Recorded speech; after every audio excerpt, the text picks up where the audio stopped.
You still singing that damn song, huh? I'm into it, man. Taste the biscuit. Taste the goodness of the biscuit. Taste that honey sauce. Get that honey sauce. I like when she gets sassy about it too. And she's like, "Don't put that honey sauce on my biscuit." On my chicken wings. What are you guys doing? Oh, you gotta what is it? Toasters and moose? Moose and toasters? Toasters and moose, yeah. Yeah, it's called Taste the Biscuit. It's amazing. Oh, it's the best song ever. What department store do you think they're singing that in? If you had a guess. That's a Pomida. What the fuck's a Pomida? Exactly. Trust me, it's a Pomida. If I were to look this up, what would I search? Taste the biscuits. Yeah, just taste. Yeah, just put it in Taste the Biscuit. It should be like the first thing that comes up. Well, not on KJG or search history. or what? Yeah, Google one. It'll work. Yeah. It's on YouTube, like 100%. It's all over YouTube. How many views does this shit have? I got to Google this now. And I think it's well over I know it's well over 1 million. We're not recording yet, are we? Yeah, of course we are. Oh yeah, We're we live, are. We pal. pressed the button. Oh, We press the button. Oh, we're sort of. Press the goodness of the button. The official video 12 years ago, 2.2 million views. I feel like it deserves a lot more than that. Yes. Oh shit! June 12th is going to be the 13th anniversary of this gem. Oh yes. you know what else? June 12th? Oh, and here you go. The video. Fucking A. No songs. Diana's birthday.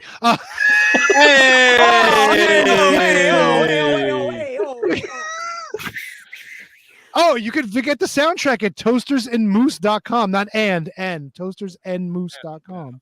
They have merchandise. Yes. Holy shit. They do. All right, now, They do. Yes. Toastersandmoose.threadless.com. Oh my god, dude. So This Dude, legitimately just made my day. Is this it? Is this? Can you guys? Oh is my that it? god. Yeah, that's it. Yep. I have to watch this. Oh my god, dude. This merchandise is amazing. There's a Toasters and Moose fan club you can join. You could send someone you love a gift card. Oh my god. It's got their picture on a t-shirt. Bro, they got a Christmas version. It's their faces inside a fucking Christmas wreath on a t-shirt. Oh, God. no. I know what my fellow wizards are getting for Christmas.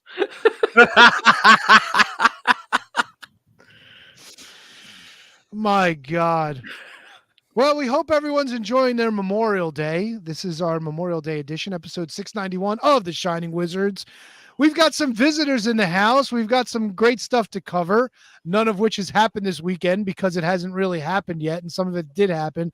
Fuck all y'all, because we actually want to watch it and we don't want to spoil it. Yeah, so thanks for joining us for this adventure. We hope everybody was safe for their Memorial Day, and I don't know. I guess it's time to start the show. Yeah. Maybe something a little special, a nice little callback for everyone while we feel the groove. Get ready to taste the intro. Taste the intro of the Wizards. Episode 691 coming up next here on the Shining Wizards Wrestling Podcast. Mute your mics, assholes. The following is a presentation of the Shining Wizards Network, broadcasting live in high-definition video and available on all podcasting and streaming platforms. Follow us on social media at Wizards Podcast. Check out our merchandise at merch.shiningwizards.com. Do your Amazon shopping at amazon.shiningwizards.com. And become a Patreon supporter at patreon.com/wizardspodcast. And now, it's time for the Shining Wizards.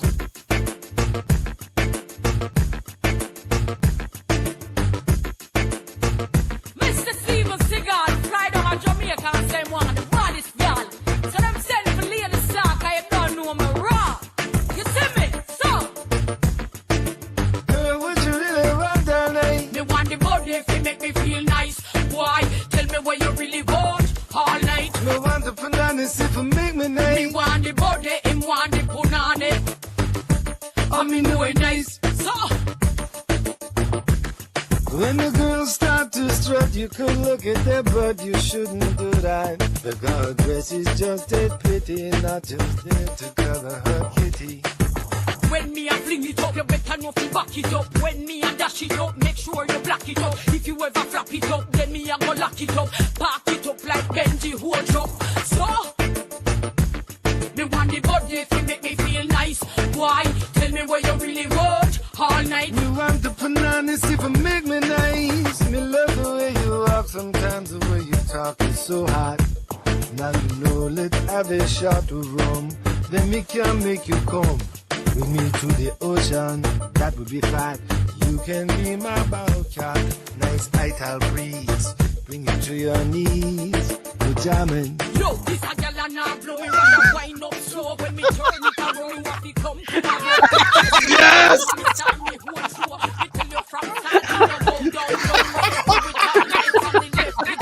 We hope you're vibing with us. This is episode 691 of the Shining Wizards Wrestling Podcast. Coming to you on tape delay on YouTube and going with you wherever you go on every streaming and podcasting platform. My goodness. It's time for some wrestling talk. And talk about wrestling, baby. Tony. Handsome Kevin. KJG. And of course, joining us, Mr. Statman Carruthers himself, Brunden. And the one and only main event, Mr. Mike Peterson. Hello. Hello. Oh, my goodness. I mean, yes, shower me with your love. I'll shower you with something. After, Don't threaten me with a good time. You can kick him out now, right? Yeah. He's done. after 690 episodes, I never thought I would be saying that I fucking really enjoyed KJG twerking for all of us. Tell us what you really want there, Tony. Yeah, you could be my battle cat anytime there, KJG. Battle. So three on a holiday, man. I'm in there. Fuck he yeah, says dude. he says battle cat, and every time he says it, I swear he says bowel cat. Well, have you seen Mr. Steven Seagal lately? Mr. Steven Seagal. Don't look like he's missing too much panani. He's on a fucking high-calorie diet. That's a high naughty diet. It looks like he's having a seizure doing the Macarena. Yeah, his dance there. I don't know what the fuck he's doing. He's vibing, bro. He's just And then at the end, he just bows. That's respect. We want to respect. Kevin, you didn't recognize that? That was a Ring of Honor match. Oh. I didn't see the titles. Yeah, the Punani title is coming. The Punani. Imagine a Punani prison match. Nine of those 10 girls in the background had belts on under their dresses. South Pacific Punani title. Well, we hope everyone enjoyed their Memorial Day. Hope everyone was safe. Hope everybody got their fill of meats on the grill and your veggie platters were nice and crisp and tasty and you had all that other horse shit that HK eats. Now, do you eat the meatless? How's a grass-fed barbecue, jerk? Yeah, do you eat like the meatless meats? Like, do you have like veggie burgers and like tofu dogs and shit? Never stepped into the tofu dog world, but yeah, I've had veggie burgers before. They can be really hit and miss, real hit and miss. But you've eaten meat before though, right? So you kind I of have. know. But so you would know like how close they are, how like you have a better perspective as opposed to somebody who never ate meat to begin with. Right. Yep. And do not veggie great. burgers hold up on the grill? Some of them do. But like I say, there's so many of them that are just horrible. Like they just don't taste good at all. And the only ones I've had that I've actually really enjoyed, believe it or not, are the ones from White Castle. Really? Yeah. Do they destroy your stomach too? No, they're fucking fantastic. I don't know. They just the White Castle ones are fucking phenomenal. Have you ever gotten a black bean burger before? Yeah, hate Those are freaking great. Wow. man. Huh. No, Yeah. no. You gotta heat I've them. I've actually picked those over regular burgers before. They're so good. Black beans? Yeah, No, black I bean don't like burger. that Your black- fucking shit come out like fucking black tar? Yep. It can't be any worse than what it normally does. Ugh. Have you tried the heroin burger, Brenda? Shoot it up and blow it out. Mike, what's the matter? You heard heroin. You got excited. I did. I was like, what the fuck is going on here? Mike's a Then I fucking- realized where I was. His veins started pulsating. It's 320, not 420, Mike. All right. It's Hey, it's 420 somewhere. a great point. It's a great point. by Waka you. waka. Yeah, and like what? Like Pittsburgh? Like the next time zone? Or oh no, wait, that's behind. No, that would be 2 o'clock. You goofball. No, you're right. Hey, when you're right, you're right. What do we got going on here today?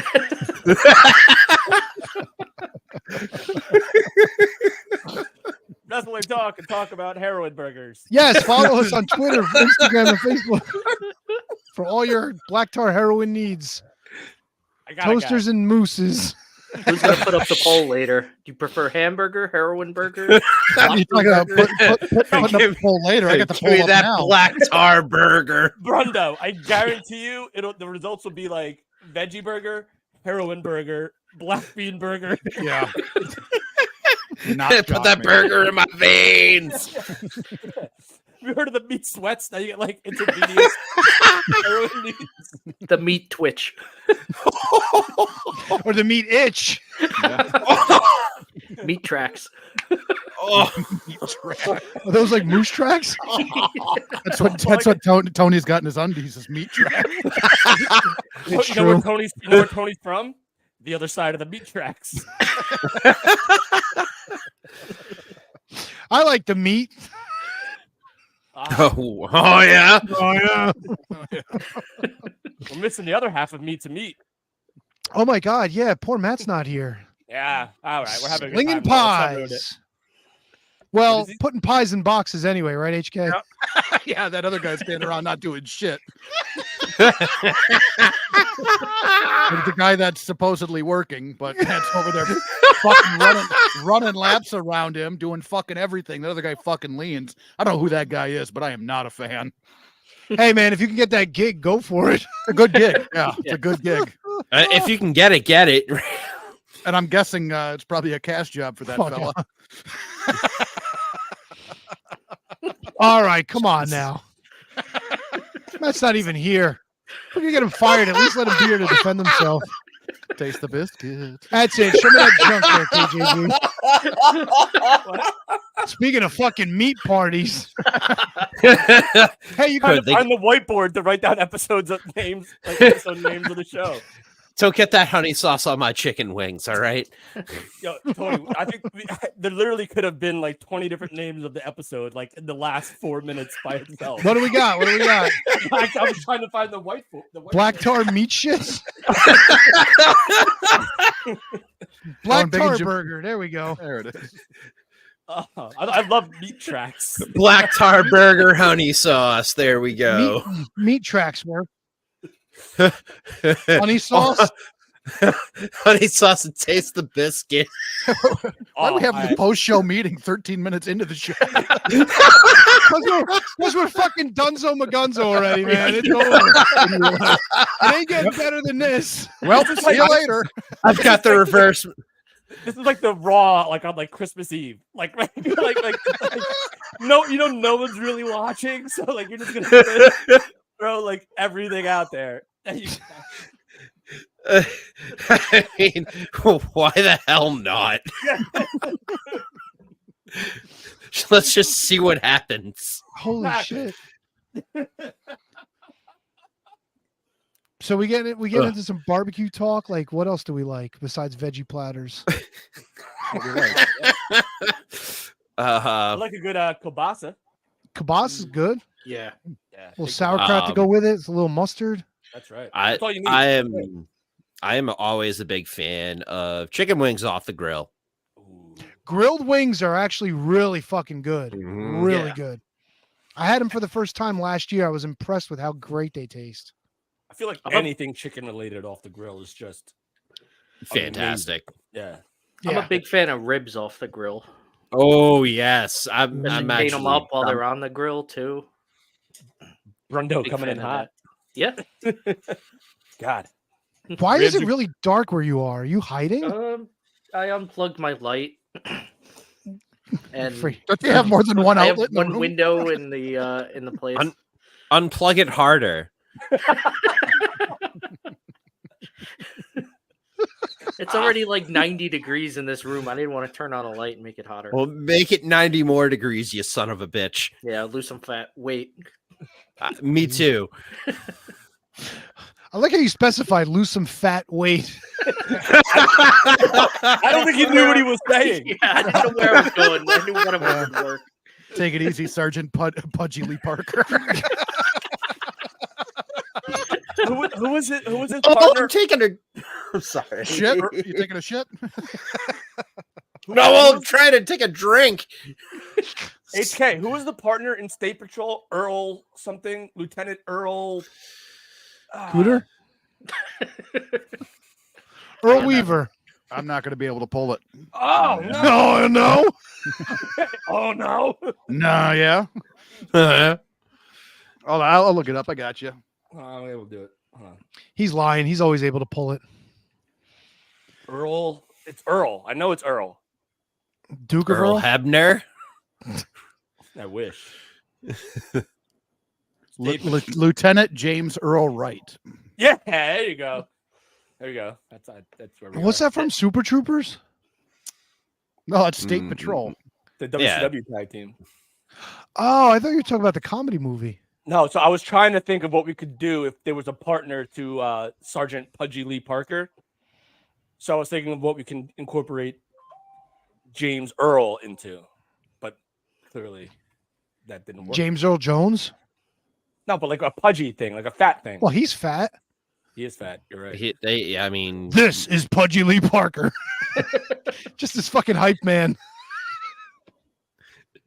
this What's going on?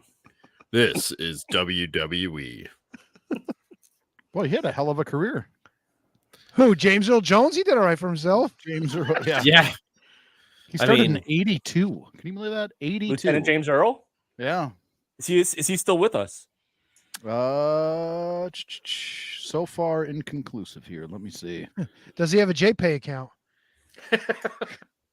Not finding it. Hold on, I'll be there. That's who. If he's still alive, I want him on episode 700. Lieutenant James Earl. Oh, by the way, KJG, HK, liking the Mighty Ducks hat there. Oh, thanks, bud. All right. Well, so you're wrong because they're not the Mighty Ducks anymore. Well, I mean, Yeah, I mean, they're just the Ducks. it Picking passes. it there. It passes. Mr. Todd Dale VC, also known as Lieutenant James Earl Wright, is still with us at the ripe age of 63. Hey, He's to work, ripe boys. at 63? Yeah, Does he shower? I think so. Does he put on deodorant afterwards? damn it! Yeah. Beat me to it. Does he shit with the door open? No, Does he On a wear pizza socks in the house? absolutely not. What's he feel about the wink? He loves the wink. Big winker. He's Abraham Winkin. Ah. Wow. Is he Wink Martindale? He is Wink Martindale. Holy shit. Oh. Well, boys, I got a little funsky magunsky for us. All I love right. Funsky Magunsky. I Do know. tell. I know that when we normally do our bonus episodes, we've done some comparisons. We've taken the PWI 500s and we've battled the top 10s and sometimes even the bottom 10s against each other to see which time in wrestling was better from a one-on-one perspective. And I decided to take it a step further today. I know some of you guys are a bit younger than I am, but I'm sure you all know your wrestling history that we're going this far back. I decided to give us a little comparison, contrast, and our votes for the month of March 1985 from Pro Wrestling Illustrated. We're going to go top 10 NWA versus the top 10 WWF. It's time for your PWI top 10 showdown. Love it. Now, Absolutely. you love guys it. remember 1985 March? Now, all right, before I go there, typically March 1985, when that's published, whenever they're published, they're usually a few months behind. So like they'll base like March on what was happening in maybe December, January, something like that. But for argument's sake, let's just take this top 10 and we'll go. It's about the same time period anyway. So let's figure this is anywhere from like January to March 1985. We'll give it a little bit of play. the players are still practically the same anyway in that time frame, so it'll at least give us a little bit of a chance to have a little more open conversation with this. So first of all, you guys familiar, remember, kind of know what was going on in the early days of 1985 in terms of the two big promotions? WWE, yes. I'm- NWA, a little. Is that so? Would that WrestleMania be- 1 was 85, but we're not there yet. And Not then- quite there yet, yes, but you kind of know where things were going toward the first WrestleMania. And the Starcade. That's It still would have been during Flair our- and Rhodes probably feuding, right? I think. Starcade Yep. was Starcade 84 was the last major show. It was the $1 Million Challenge, headlined by Ric Flair against Dusty Rhodes. Ric Flair defending the NWA championship. Now, 85. Which side of the fence is Ricky Steamboat on? He's He's got to be in. He's in the. he might not E, I even be. think, He by might not then. even be either.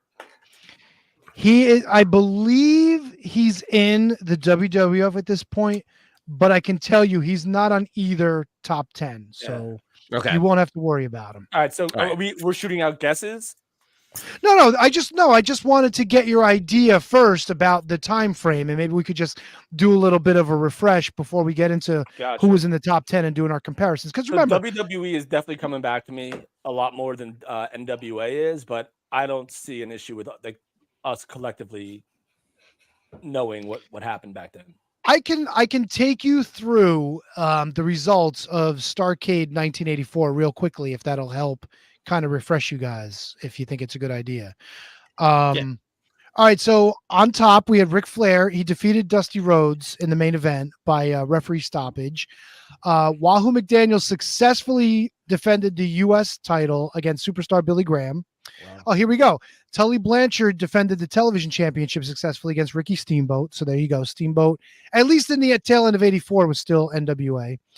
Matter of fact, though, Steamboat was at the first WrestleMania. He wrestled Matt Bourne. So it's a weird time for him in between here. Yeah, he left really soon after Starcade. Yeah, I for some reason I was confusing like Tito Santana's role in WrestleMania 1 and Ricky Steamboat's role in WrestleMania 1. Ricky Steamboat didn't really have much of a role where Tito Santana not only had a match, he also helped JYD. Yes. Yeah, so yeah. So Ivan and Nikita Koloff are already teaming. They beat Ole Anderson and Keith Larson. Ron Bass defended the Mid-Atlantic Championship against Dirty Dick Slater. Paul Jones defeated Jimmy Valiant in a tuxedo fight loser leaves town match. Interesting. Manny Fernandez defeated Black Bart to win the NWA Brass Knuckles Championship. Assassin 1 and Buzz Tyler defeated the Zambui Express of Elijah Akeem and Kareem Muhammad. How's that for some old fucking names from the past? Tony, I'm No, gonna I stop remember you real them. quick. Just because Black Bart is a name that like always mesmerizes me. Has anyone had a more successful career everywhere else but WWE? Like Black Bart, maybe Buddy Rose. Like guys are successful everywhere they went. Maybe Buddy Landell, you want to throw in there? But like Black Bart, I remember just as Job Guy USA on WWF television. Yeah, it Like, kind of seems that way. Yeah. Yeah. same thing with Buddy Rose. Say, oh God. Anyway, sorry to interrupt. I just wanted to, that Black Bart. He was one of my guys in WWE Job Guy territory. Well, continuing the streak of almost every match had a belt. Jesse Bard defeated Mike Grant to retain the NWA Florida Championship. Brian Diaz defeated Mr. Ito. I don't know who that is. And Denny Brown defeated Mike Davis for the NWA World Junior Heavyweight Championship. So yeah, so a lot of belts even back then for the NWA. So. That I think Maniac that's Mike what Davis? they did though back then, right? Is What? like they would get like because the territories are pretty still a thing, even though they're about dead. So I think for Starcade they would send in like all the local championships, like Kansas City or Texas, all that stuff. No, yeah, you're right. You're right. No, Yeah. not Maniac Mike Davis from what I see. It's Mike Davis, formerly of the Rock and Roll RPMs with Tommy Lane. Ah, The fucking Rock and Roll RPMs. Who would have thought the RPMs would have been a great name for a tag team? you know what? It's memorable. I remember them. Like that name, just by that name alone, I remember them. I would have never guessed their individual names, but the Rock and Roll RPMs, you remember. They teamed up with Mick Foley to wrestle on one of the fucking AWA shows, the Wrestle Rock Rumble, I think, didn't he? Oh God. Foley was on that. Holy shit. Yes. Oh no, Super Clash 3. It was Cactus Jack and the Rock and Roll RPMs. They lost to Hector Chavo and Mando Guerrero. Chavo classic Wow. to you. Well, there you go. All right, so we got a little bit of a refresher when it comes to the NWA around that time. Hopefully that was helpful. So I'm going to start from the bottom and we'll work our way up. We'll start with 10. We'll go to the champs. Number 10 for the NWA at this point is the barefoot contestant himself, Kevin Von Erich. Number 10 for the WWF, Mr. Wonderful, Paul Orndorff. Ooh. Very interesting. I don't really like. I know World Class was part of the NWA at this point, but what's Kevin Von Erich doing? Exactly. Mm-hmm. Kevin Von Erich, 1985. Let's Google him real quick. Kevin Von I Erich. thought he would be more teaming with February I think 15th. with Kerry at this point. I got February 15th. He defeats Chris Adams. Yeah, he's feuding with Chris Adams at this point. Yeah. So it's Chris Adams and the guy that died, Gino. Gino Hernandez. I think Yeah. they're feuding with. I mean, Oh. to me, it's a no-brainer. 85, WrestleMania 1, Orndorff. Yeah. I'm with you, KJG. I know we're not quite there yet, but it's Well, we're pretty close. I mean, Paul Orndorff was brought in to a lot of fanfare. For a certain amount of time, Piper was actually his manager. So they did kind of have like high hopes for him at this point as well. I'm going to go with Paul Orndorff as well. Boys on the bottom, what are we thinking? Yeah, I was trying to talk myself into Kevin Von Erich, but I can't. Paul Orndorff. I'm thinking I really want to go Kevin Von Erich here, but I can't. I gotta go Orndorff. All right, we run the board. One for the WWF side. Good call there, Soggy Bottom boys. Hey. Number 9, NWA, Ron Bass. He was the Mid-Atlantic Heavyweight Champion at Starrcade 84. Going up against WWF's resident commentator who tells it like it is. He was still wrestling at that time. Jesse the Body Ventura. Now, Ron Bass is a champion in 1984. Mid-Atlantic. Pretty meaningful belt, I would say. yeah. I'm going Ron Bass on this one. But Jesse, also coming off of his run in the AWA as part of like the big migration from that promotion. Don't know if he's really an established name at this point for the WWF, but Was he? don't know what else he had going on at this Say, point. but 85, wasn't- he's winding down. Yeah, he wasn't teaming Yeah. with Adonis anymore, right? No, I don't believe so. No, because when Adonis That was came early. to WWF, he was with Dick Murdoch at this That's point. right. Yeah, So- yeah. So, like, other than commentary, how big of a legend is Jesse the Body Ventura as a wrestler? I mean, Wasn't he in an the grand IC scheme of guy? things, no. No.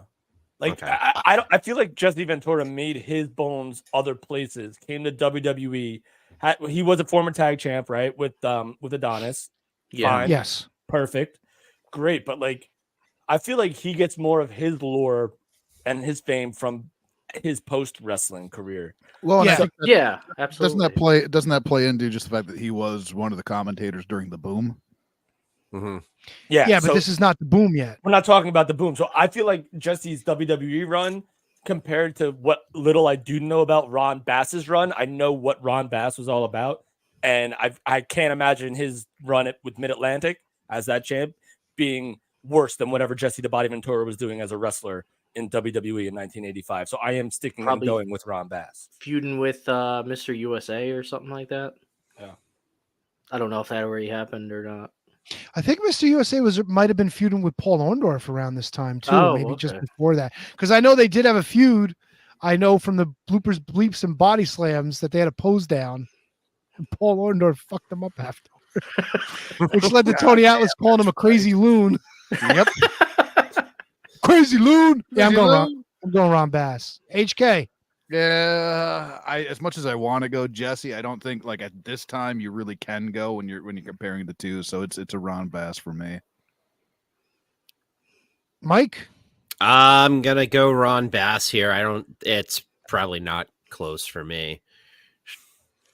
Brundo. Yeah, Ron Bass for sure. Ron Bass for everyone. Second sweep. All right. Number 8 for the NWA side, Jesse Barr.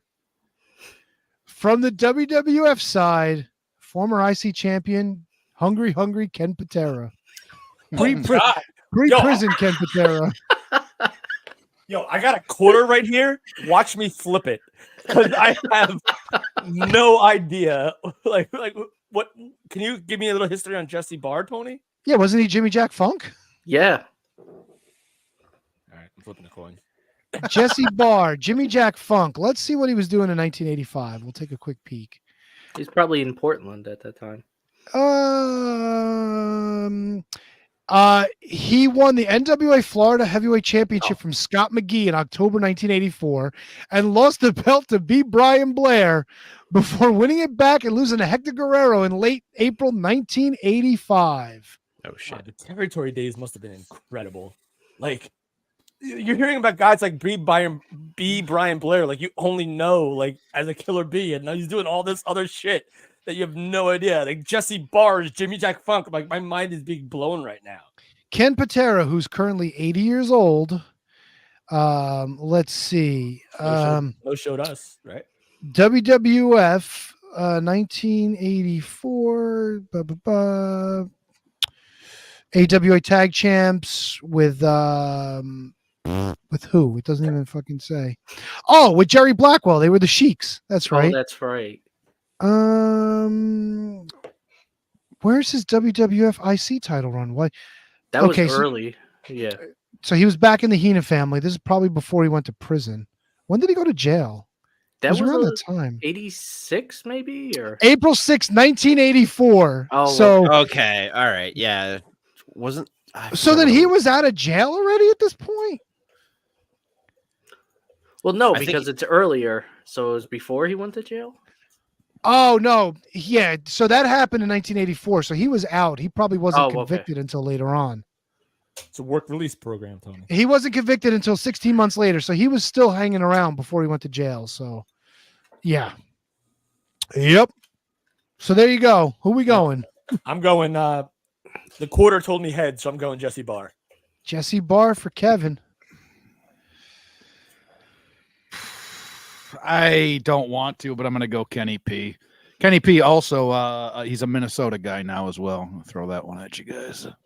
All right, let's go Brunden. Yeah, Ken Patera. I liked his music in WWF. I am also going to go Ken Patera. Mike, your vote I'm don't mean gonna- shit, but what do you got? Oh wow. No, I think I'm gonna go Ken Patera here. I think Patera, to me at least, has like the better resume, I guess you could say. I'm glad you said resume and not skill set. And it's Yeah. weird because for both guys, once we get to 1986, they're kind of on the downsides of their career, downside, slide, whatever. Yeah. Of their careers at that point. So this was probably peak Patera and peak Barr, you know? Ain't saying much. No, I mean, not at all. Patera hung around. Patera was still kind of high profile, but he was a shell of what he used to be. Right. Like going into the going. Yeah, but in like, and how further. much was he really? Was he like that good of an in-ring guy? He No. couldn't have been. No, he wasn't great. He was a former Olympian, and that's what they liked. He was such a goofy looking dude too. Like, And he His was a hair legit, got long. but he was yeah, a like legit in strongman 88, too. 88, Yeah. 88 Ken Patera was such a goof. Yeah. But Ken Patera was ESPN star, like on all the fucking tough man competitions, the strongest men competitions. Yeah, so it was probably like Ted Arcidi and the guy that fucking teamed with Rick Steiner. That guy, like, Oh fuck! Who do you mean? I know who you mean. Oz. I thought you were talking about Jeep Swanson. No, he carried like the globe on his Oh on yeah. his head. Oh. What the fuck was his name? Wasn't he a Minnesota guy too? Oz something, not Oz, not Kevin Nash. Oz. No, Bill Kazmaier. No, Is that yeah, the guy that's that- it. Yes. Yeah, I was way off. Yeah. Oz. You're in the right promotion. Number 7 for the NWA, Gino Hernandez. Number 7 for the WWF with both of his feet, Kamala. Ooh, this might be the hardest one. Kamala's in a feud with Andre around this time. Yep. Gino Hernandez might have been helping out. What's his nuts that we were talking about earlier? Chris Adams. Chris Adams. Thank you. Ooh. Might be the toughest one so far. This one's a no-brainer for me. Yeah, I think I know who I'm going with. I honestly. think I do too, but I don't think it's because of the year that we're talking about. I think it's like overall like image in my head of who's better mostly. And to me, that's Gino Hernandez. Yeah. Yeah. Yeah. Yeah. Yeah. Clean sweep for Gino. Brundo, you All said right. Gino? Yeah, Brunden Yeah, said absolutely. Gino. All right. Was that a high-profile feud for its time? Andre and Kamala. Not I really. mean, it was a big deal. I don't want to shortchange Kamala at all, by the way. Right, Like, of course. Yeah. He was a monster heel who drew a lot of money with guys. Yeah, but at this time against Gino Hernandez in this, in the ranking. Yeah. I mean, we all picked Gino, but I just don't want to shortchange Kamala at No, all. not at all. Not at all. And Gino was also like Gino's trajectory was on its way up too, if I remember correctly. Well, if it makes you feel better, in the summer of 1984, Gino was paired with baby doll Nicola Roberts, who was then billed as Andrea the Giant. So was Braun Strowman. Gino was also buried with both feet. Well, we don't know that Kamala wasn't. Who knows? Maybe they put him on ice for a while. He wore it as a necklace. All right. I think this is going to be another easy one, too. The NWA, number 6, Pistol Pez Watley. WWF, number 6, the Junkyard Dog. What's Pistol Pez doing in It's a 1985? great question because I only remember like Jobber Pistol Pez. So like I remember him fighting with the Boogie Woogie Man as Shaska Watley, going back to his roots. anyone else have any Pistol Pez Nothing. memories? 0. Yeah. His name was Pistol Pez. All right, Mike. Thanks for chiming in there. That was good. But my gut is telling me Pistol Pez. Like that's like what my gut is saying over. Yeah, but I mean, JYD. it looks like in 1985, all he was doing was teaming with Jimmy Valiant against Paul Jones. Yeah, sounds like your gut that's has shit for awful. brains there, KJ. Well, JYD was challenging Greg Valentine a little later for the IC belt and lost. And Well, I mean, he won really. Thanks to yeah, Tito. DQ. He didn't win the belt. Well, count out, but yeah, picking Yeah, nets. all right, Tony. All right, fucking Captain Literal Man over here. Yeah, but don't forget too, like JYD was also coming from his fucking run in Louisiana, where he was a fucking massive star. He was a massive star when he came to WWF too. Hell yeah, They dude. pushed the shit out of him. Well, I started this dance in my neighborhood. Actually, it was still another one bites the dust at that point. That's right. Yeah, I'm going JYD. I don't know about you guys. JYD for sure. Yeah, it's definitely a JYD. Mike, Thump. Kev, are you an island or are you joining the boys? Nah, I'm joining you guys. It's got to be. I mean, it's for conversation's sake. I was trying to like devalue what JYD did and try to make a case for Pistol Pez. But I mean, let's be honest, it's JYD. Who JYD? voiced JYD in rock and wrestling? Oh, James Earl Jones. No, He voiced JYD? No. Yes. That Hulk doesn't Hogan's sound right Rock at and all. Wrestling. but wasn't. This is rock and wrestling. All right, trivia time, Tony. And this has probably been talked about. We probably did it before, but just in case, Tony, you chime in last. I want to ask the other guys first. Who voiced Hulk Hogan in Rock and Wrestling? That's Brett Garrett. Yeah, Raymond. All right, so all right, that wasn't that hard, I guess. Good thing because I forgot. I should have asked Tony. I didn't even know that one. So Yeah, I think he was doing like comedy at a club, and somebody saw him, and they brought him in for audition for something else, and just gave him Hulk Hogan's voice thing. do you want to be the Oh my the god, voice of this is- Hogan, this- brother? This couldn't get better. This could not get better. The voice of Junkyard Dog in Hulk Is it- Hogan's Rock Wrestling, I want to say it's Cool. Uncle Phil. who also voiced Shredder. Shredder? Yes, it's Yeah. Uncle Phil. Uncle Phil, I knew it. Yeah. What? Yep. Yeah. That's crazy. That's That is- awesome. It's fucking Yep. amazing. James Uncle Avery. Phil. James Avery, what a treasure. We didn't appreciate James Avery enough while he was still here. Yeah. No, Was we he dead? didn't. Yeah, he died Oh, a yeah, little, he little goes. while Oh, back. that's right. I remember R.I.P. Uncle Phil everywhere. Yeah. Yeah, that's why Will Smith started hitting bitches. No more parental guidance. Number 5 for the NWA, your former world's heavyweight champion, handsome Harley Race. For the WWF, your yet to be, but in the future, WWF champion, Sergeant Slaughter. Sarge. Boot camp matches with the Iron Sheik, boot camp matches with Pat Patterson. Might have been an NWA. No, he wasn't an AWA America's champion yet at this point. We did not get Rambo Greg Gagne yet at this point, I don't think. He's a former NWA tag champ at that point. Oh, with Don With Kernodle. Kernodle. Great fucking Yeah. matches against Steamboat and Youngblood And the Briscoes. and the Briscoes. Yeah. Brundo. Come on. Harley Race. What was he, former 5-time NWA World's Champion? I think it's 6. Or 6 or 7. I don't think they counted the Phantom Philippine switch. What who is, does? It's the So what fucking is he do? What Philippines. is Harley doing now? How far along is he off his last reign? Is the bloom off the rose? Well, he beat. He was still champion at the end of '83, wasn't he? Didn't he lose Yeah, to Flair? He lost to Flair Flair. for the gold, right? Yep. God, what a bad match that was. Let's see. Race returned to the AWA in '84 to wrestle Kurt Hennig. Wrestled former AWA champion Rick Martel as part of Wrestle Rock in '86. But then why is he listed for '85 then?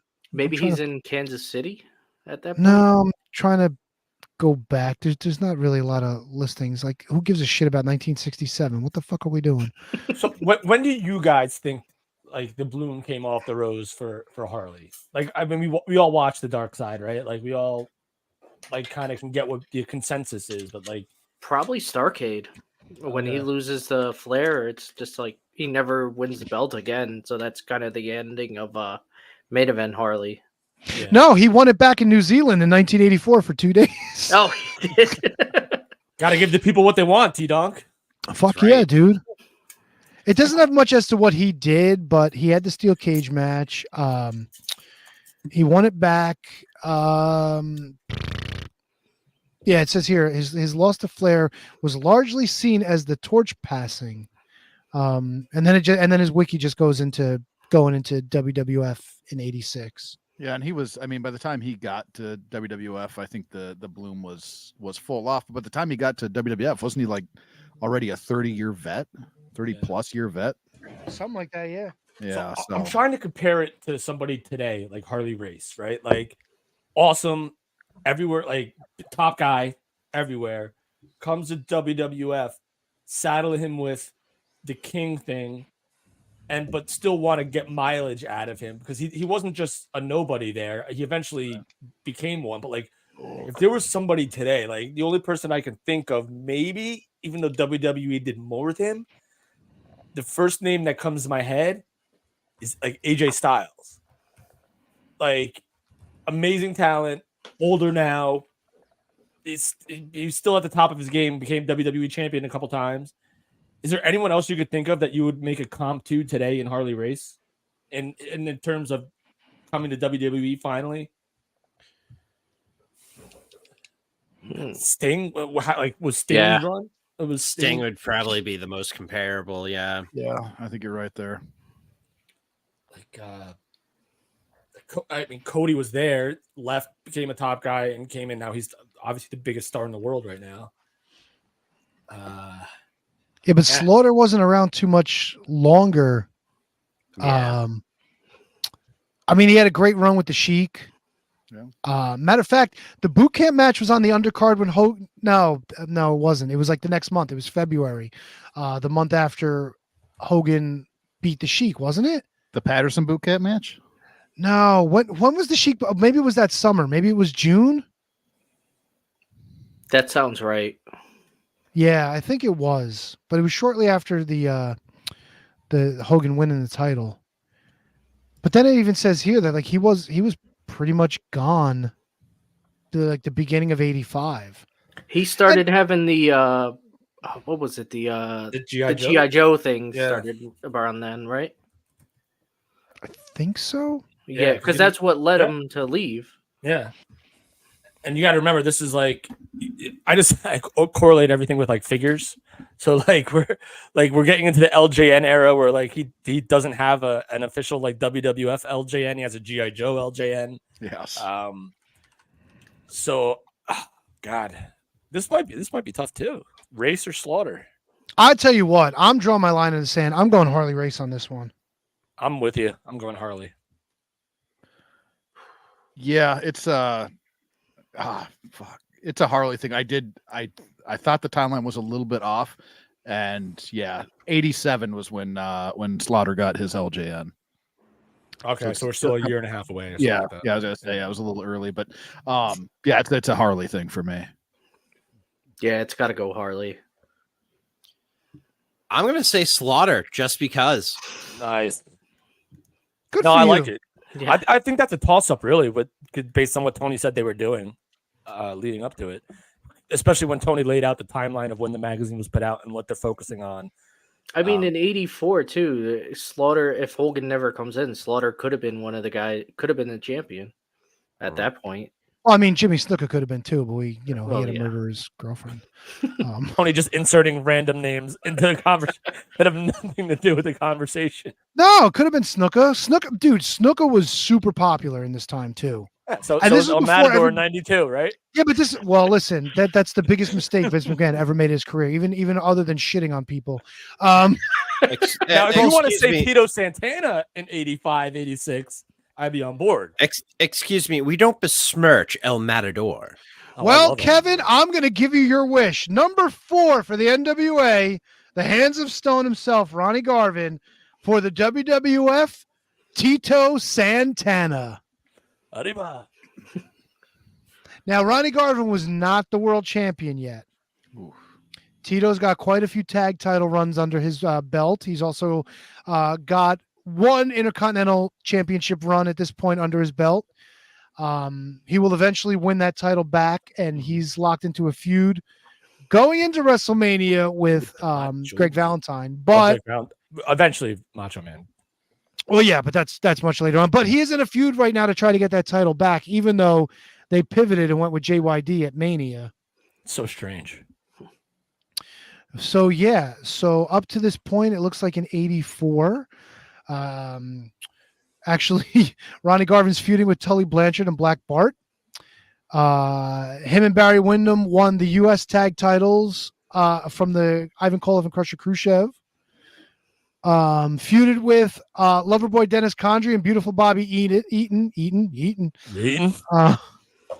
But that might have been further into '85 though, because Yeah. it doesn't. Yeah, That's so, he eventually had a cage match with Cornette.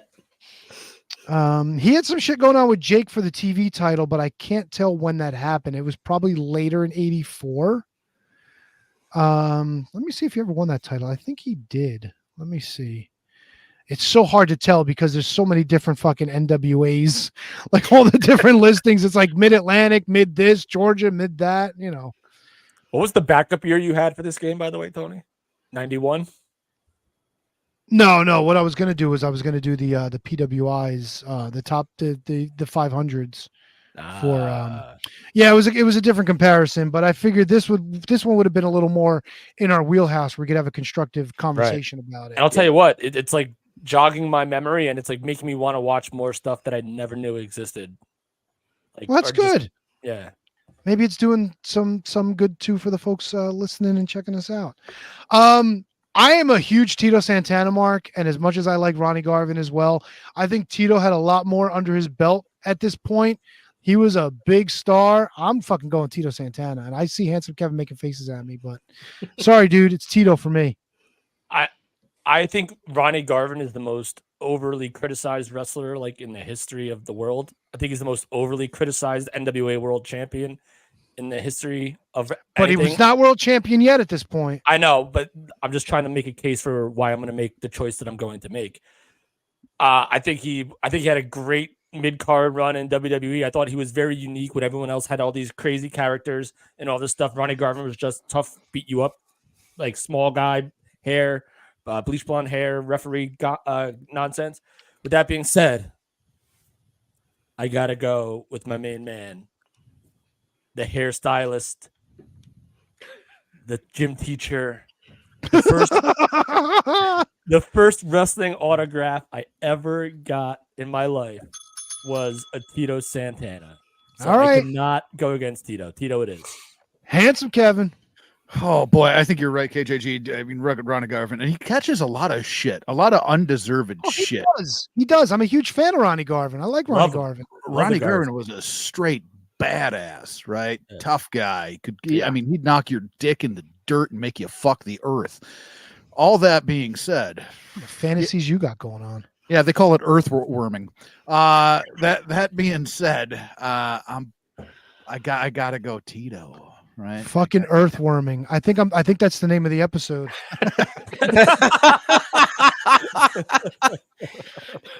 God. Even like his promos, everyone shits on his promos. Brundle, we'll get to your pick in a second. Everyone shits on Ronnie Garvin's promos. Mhm. To me, because he had that like little French, like the Montreal twang to it, like it came across as real. Like he didn't need to like blow you out of the water with promos because he was just telling you how he felt and what he was going to do to you. Brundo, your pick. Yeah.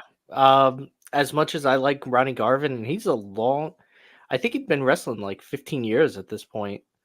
But yeah, I gotta go Tito. He's just he's like that. No, he's like that number 2 guy almost at this point. in I'm gonna get to WWE. touch your body. Yeah. There we go. Finally. Right. There. we go. I didn't have the Farrago open. I'm sorry. It's 52 minutes in. We get drops. Oh, fuck yeah. Oh, it's All my right, turn Mikey. now. Yeah. It's my turn. You know what? I'm gonna go Garvin here. I'm gonna go Garvin. I like it. For all the things that everybody said, he's just a bad man. That he is just a bad son of a bitch. And that's why I'm gonna go Garvin. I like it. Balls. Sorry, I'm just typing in who our next people are going to be because I want to make sure we're ready. Number 3 for the National Wrestling Alliance, March 1985. Also a guy who did it with one leg up. Kerry Von Erich.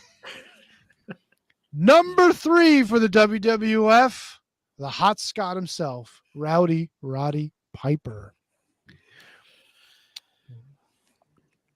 We got war to settle the score. Piper's in a scathing feud right now with the Hulkster. Mhm. We got Kerry Von Erich, who's in a feud with his motorcycle. Too bad it wasn't Kerry Von Erich against Kamala. Kerry, Jesus. Kerry Von Erich at this point is a former NWA World's Heavyweight Champion. Kerry Von Erich at this point. Nailed it. Yeah, I don't know. He's probably feuding with Gino. Free and- birds, Kerry Von Erich at this Freebird? point. Okay. maybe. No, it's just hard to fucking read this because it's all over the place. Oh, the Von Erichs defeated Gino Hernandez, Jake Roberts, and Chris Adams to win back the 6-man titles. Did Super Clash 3 happen yet? Super Clash 3. Oh, yes. No, this is way. See, this is what I'm talking about. This is way off. Adams turned against the Von Erichs. I guess he was teaming with them. I don't know. Yeah, I don't know. Kerry's in a weird spot at this point, but if they have him as number 3, what do they know? What do I know? I don't fucking know. I'm thinking Roddy Piper's fucking. He's in the top fucking feud right now with Hogan going into WrestleMania. But didn't you also say he was like Orndorff's manager? Yeah. Let me check Roddy Piper then. If anybody can help me out with Kerry, because I don't fuck me running. What? Mr. Roderick George Toombs. Here we go. Ha! That's where I'm laying now, don't you know? Well, when they come over here and they talk about this Kerry Von Erich guy. I don't know who he is. And he just He's got 1 foot. I heard. I don't know. And he's a hell of a guy though. You sound a little bit like Pat Patterson there. Oh, look at the ham hocks on that guy. That was the first time I tried to do a Piper in a long time. War to settle the score. It was February 1985. So Piper was already main eventing against the likes of Hogan. He had his little run there with fucking Jimmy Snuka with the coconuts. Was that later? No, that was earlier, right? Yeah, because Snuka was in the main event in WrestleMania. In the corner. Yeah. I'm going Pipeski McGipski. I don't think that there's anybody like in this time frame that you could have put across from Piper for me to pick them. Right? Piper was pivotal in everything that was going on in the Federation right there. He was the foil for Hogan. I mean, he was huge, right? Yeah, he was huge. He talked him into the building, and once they were in the building, he fucking made him riot. Like Pipe was the man, and I don't know that. Like I can't think of anybody that you could put across from him in this time period that I would pick over Piper. So it's a clear cut Piper situation. Yeah, I'm going Hyper Piper myself. Boys, It's gotta be Piper. Mike. There are not many guys I would take over Roddy Piper. All right. All right. Mike's back on board. Number 2 for the NWA, the chief himself, Wahoo McDaniel. Number 2 for the WWF, Big John Studd. Yeah, I'm going to let you guys go first because I think this is a no-brainer for me, but I'll start. I know Big John is in the feud with Andre going into Mania 1, $15,000 slam match. I'm going Wahoo. All day, all way. Yeah, I think I'm inclined to go Wahoo as well. Studd, I don't know. Studd never really, he just wasn't all there for me a lot of the time. And this is probably during Studd's like best run, but I still think it's Wahoo. I still wonder what they would have done with Studd had he not gotten sick going into like WrestleMania 6. Not much. But I mean, like they gave him the Royal Rumble. They gave him a feud back with Andre where he was the face and Andre was the heel. Everyone hated Big John Studd. Yeah, and he couldn't do shit at this point. Like, but that was one of the things I think it was. It might have been Pritchard that said like going into like them rehiring him. He kept on telling like he was in the best shape of his life. He was fucking squatting so much weight and all this other stuff. And so when they went to go do promos, they fucking put the weight on the squats. He couldn't do like half of what he told them he could do. Dude, he wasn't in fucking shape. It was horse shit. The whole thing. Everyone hates him. Bruce didn't like working with him. DiBiase didn't like working with him. Jake didn't like working with him. Duggan didn't like working with him. And they all say that Andre hated him. Yeah. No, I mean, I hate to speak ill of the guy, but that's and he didn't like wrestling. That's the other thing. Like that's one thing that always bothered me about him is that he didn't. Well, like some wrestling. people in the Discord would say I don't like wrestling either, but what do they know? Some people right here might say that. Yeah. All right, that's a true statement. Mike, what do you got? I'm gonna go Wahoo. Brundo. Absolutely Wahoo. And I will go Wahoo as well. That's the name of the show. Absolutely Wahoo. I don't know. I kind of like Earthworming myself. Earthworm. It was a funny thing. It sounded funny. Absolutely Wahoo. Okay. Listen, I'm not saying no. I mean, now we're getting into the nitty gritty. Your number ones. Now, the number ones were typically like the secondary title holders, and I think it holds true here. Number 1, the American Dream, Dusty Rhodes, representing the NWA. Number 1, representing WWF, your Intercontinental Champion, Greg the Hammer Valentine. I mean, God. I mean, the Hammer at this point was pretty on top of his game. But like HK said earlier, you could put like anybody against Roddy Piper, and you're going with Roddy Piper. You could put anybody against Dusty Rhodes right now, and I'm going with Dusty Rhodes. All right, before HK goes, I want to give it to Mike and Brunden. I want to see what they think. Oh man, I'll tell you what, Daddy. I gotta say, what who I feel like should be winning this case, and that is Dusty Rhodes. Definitely not Dusty Rhodes impressions. Brunden. Yeah, I don't have a Dusty Rhodes impression, but I'll go with him. I'd want to go with Valentine, and I'd probably go with him over almost anybody else because he's on fire at this point. Yeah. But yeah, Dusty's just It's funny. The What a guy that tough wants to guy. lose fat weight is going with the fat guy. All right, HK, who you got? It's Dusty. Yeah, I'm going Dusty too. As much as I love me some Greg Valentine, you got to go Dusty here. Former champion at this point. I just think like Dusty's work at this point in his career, and especially right now in 1985, he's just too undeniable. Yeah. Yeah. Yeah, like I said, it's hard to go against the Dust Man here, T-Dog. Mhm. Well, this one's going to be really hard because your NWA World's Heavyweight Champion is the Nature Boy, Ric Flair. Technically in his second run with the title, maybe? I don't know. I'd have to check. Going against, in his first reign as the World Wrestling Federation champion, the incredible Hulk Hogan. This I'm gonna need time on this one. yeah, this is a real fucking tough one. Yeah, I gotta. This is one I gotta think about. Like, I feel like the older we get, like the older I get, the more I appreciate what Ric Flair did in this era. Because like growing up here, it's always been Hulk, and then like the older you get, and like when you get past the time frame we're talking about, when you start realizing that there's something else other than WWE, you start watching NWA, WCW because you find that on TBS, and then the older you get, you just gotta respect and appreciate what Ric Flair did, man. All right. yeah, Going back to his start in the 70s, Mid-Atlantic Tag Team Championships, Mid-Atlantic Television Championship, Mid-Atlantic Heavyweight Championship. What else we got here? More of the Mid-Atlantic stuff. Actually, team with Greg Anderson to win the Mid-Atlantic Tag Team. Greg Valentine. Jesus fucking Christ. I saw the Andersons. That's why.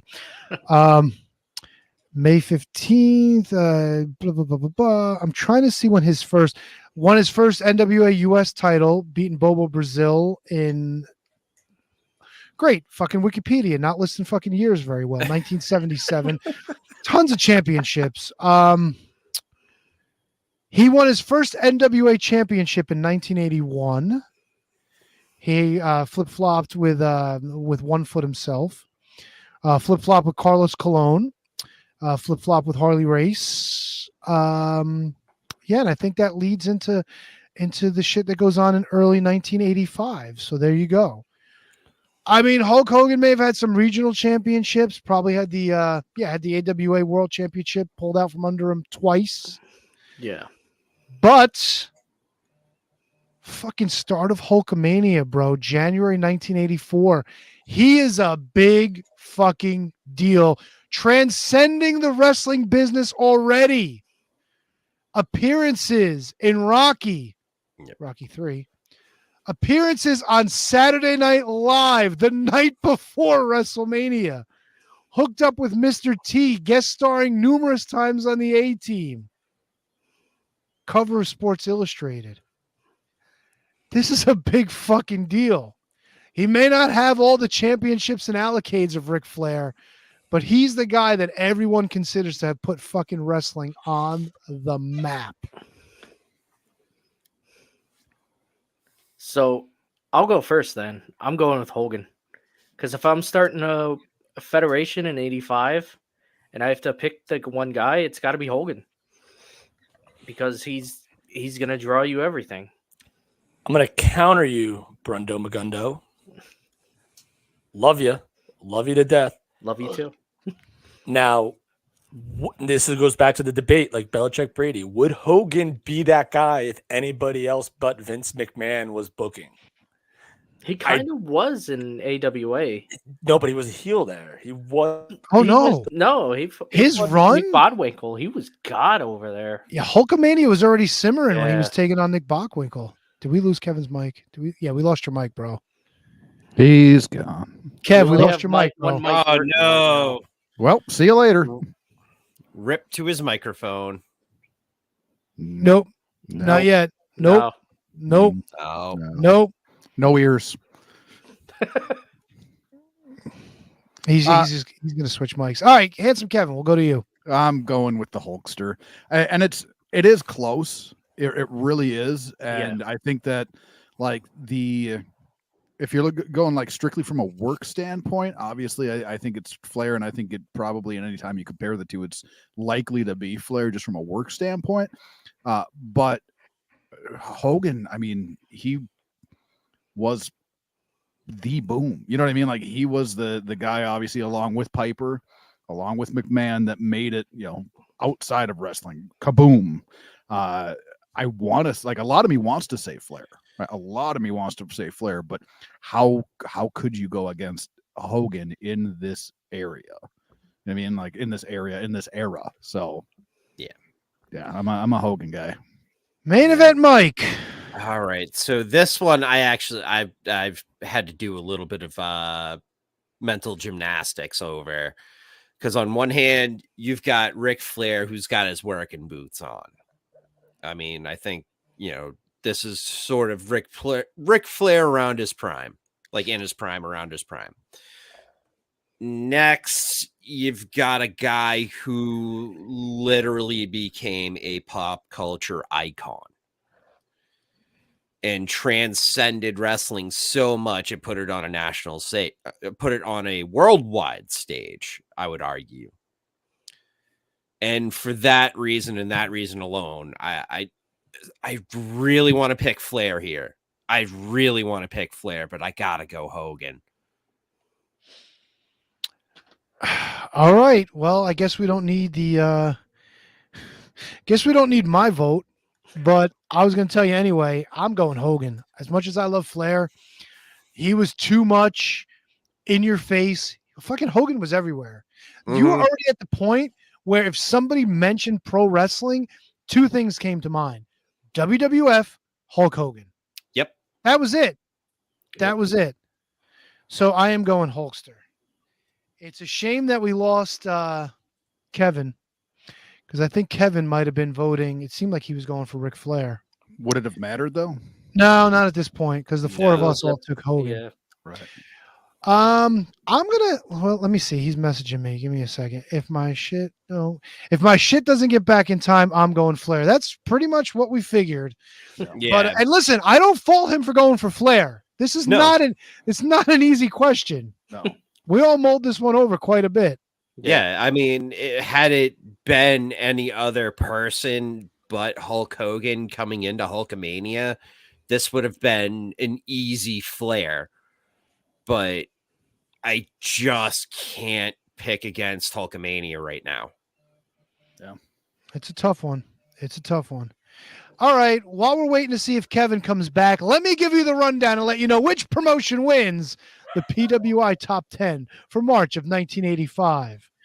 Everyone went with Paul Orndorff for the WWF over Kevin Von Erich. Everybody went with Ron Bass for the NWA over Jesse Ventura. Four of us took Ken Patera. KJG went with Jesse Barr, so Ken Patera WWF wins that one. Everybody took the NWA's Gino Hernandez. Everybody took the WWF's JYD. Four of us took Harley Race for the NWA. Mike sucks. He took Sergeant Slaughter. Tito Santana. Everybody but Mike fucking took Tito. Mike went with Ronnie Garvin because he sucks again. Mike was back on board with Roddy Piper for the WWF, defeating Kerry Von Erich. Everyone went with Wahoo McDaniel. Everyone went with Dusty Rhodes for the NWA. And to top it off, to break the tie, four of us went with Hulk Hogan. KJG went Ric Flair. 6-5. WWF takes it. It was fucking close, man. I think that's the closest a showdown's ever been. I feel think like so. it was close, but like the actual matchups weren't close. Like You're right. Didn't You're really right. have those Yeah. like 3-2s. We had no Yeah. 3-2s.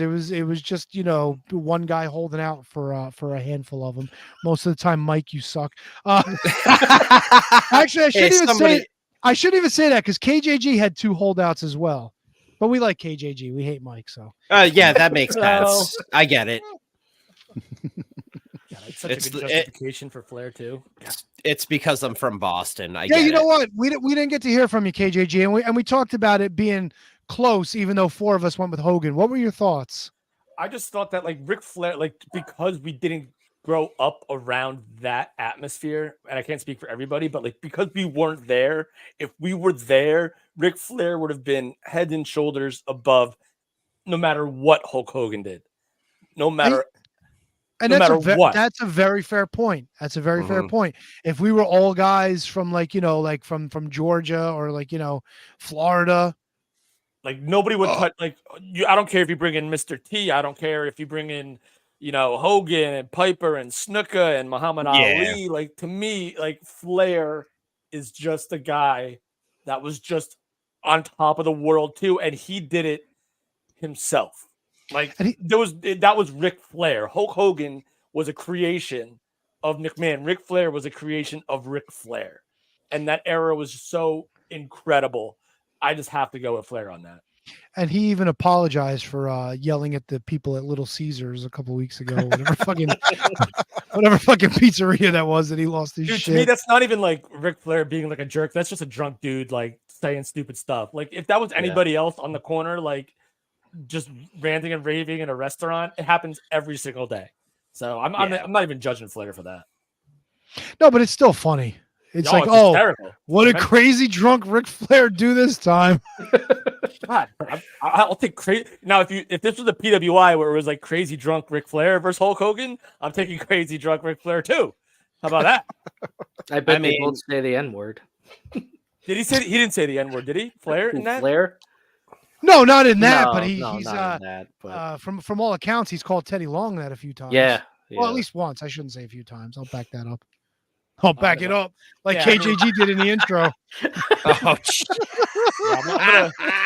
gonna regret that for a long time. No, man. No, you're not. We've all had stupid dances on the show. I got in the mood, man. That's Steven Seagal got me, man. Yeah, I mean, I was feeling it. Were you? Oh, I was. Man, It took me a minute though. I was like, "What are we doing?" And then I was like, "You know what? This is what we're doing."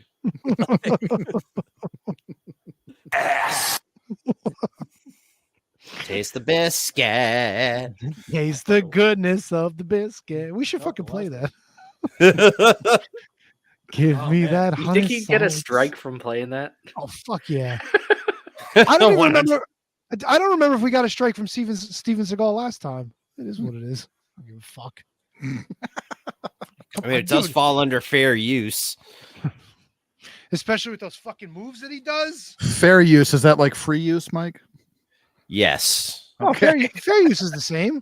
Yeah. Well, free use is designated for free use. Fair use is like you're using it as like to add your own insights or whatever. Yeah. And I think we added a little something to it with our own little dancing. We definitely did. We spiced it up. Oh yeah. Especially KJG. I tried. You know what? If they do strike us, I'm gonna challenge it. I'll put it in a challenge. It'll be interesting to see what happens. I'm here for it. I'll be the lawyer. Yeah, that makes sense. Yeah. As opposed to the actual lawyer. Yeah. That's right. Yeah. Except for except for that guy up there, over there. Mike's just having fun. Yeah. Up in there. Who's the actual lawyer? No. This guy right here. Hey, Mike, are you a lawyer too? No. Oh. I am like the furthest thing away from a lawyer you can find. What would that be? That's what I assumed. A criminal? No. No. I work in a lab, so. Oh, so you're a scientist? Sort of. It's not really that. You said far. lab. Let's just leave it at that. Yeah. I mean, no. I mean, I do my thing. Have wheels. No, it does not. I am not Walter White. Walter. Jesus, that's the biggest flask I've ever seen, bro. Whoa, set down, cowboy. You got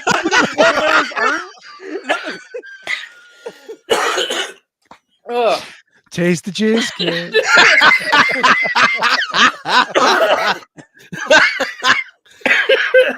I don't want. We can't kill Brundo. He's too Oh, vital. man, he's doing it on his own. You see that size of that flap? Yeah, let's see that again, Brundo. Show that the up. fuck? What do you? The thing is huge. Jesus Christ! What do you got, Jameson in there? I mean, I thought mine was huge. Hold on. Well, you would. Oh, it's upstairs anyway. So. No, that's just a legit. Oh wait, it's over here. All right. God, let's he's a keep the show fucking going. mess. Oh, I am a fucking mess today. That's a not water flap, bottle. My That's a water bottle. That Brundle's looks like got a an fucking actual religious flap. candle. Yeah. I mean, yeah. No, mine's probably, a canteen. I mean, Albert Einstein's on it. Wait a second. Brunden, is that like your water bottle? It is now. It was like Okay, $2. I thought I legit thought it was like an actual fucking flap. Oh, and you okay. were Yeah, it just- does look like one. Did you get that free with a bottle of Mad Dog? What the Oh, shit balls. He got it. He got it after he downed the bottle of Boone's Farm. Oh, I love Boone's Farm. I don't care. Boone's Farm. Like, that's some Oh, sort of cheap food. Tony. Listen, I'm The of a fact- certain age where Mad Dog was our poison of choice. Mad Hey, Dog was listen, incredible, it's too. along the same lines as Mad Dog. If we weren't in the mood to get a fucking 40 of OE, Oh, yeah. What was the other one? It was Mad Dog and something else. There was the one that was Mad Uh, Dog and Beans? Wasn't No, that a game? it was Mad Dog. The Aftershock was one. Aftershock. The 99 Bananas, I think, was another one. Sounds like Brunden's dream. Wait, maybe I'll do Sure. this just in case. Shit. It was Boone's Farm. Boone Farms was like wine, though. Yeah, it was like wine that was more like alcoholic fruit juice. It was. It wasn't very strong. No, but it gave you a fucking ripper of a hangover. Oh, what the fuck was it? I'm thinking of- Boone's Farm. Uh,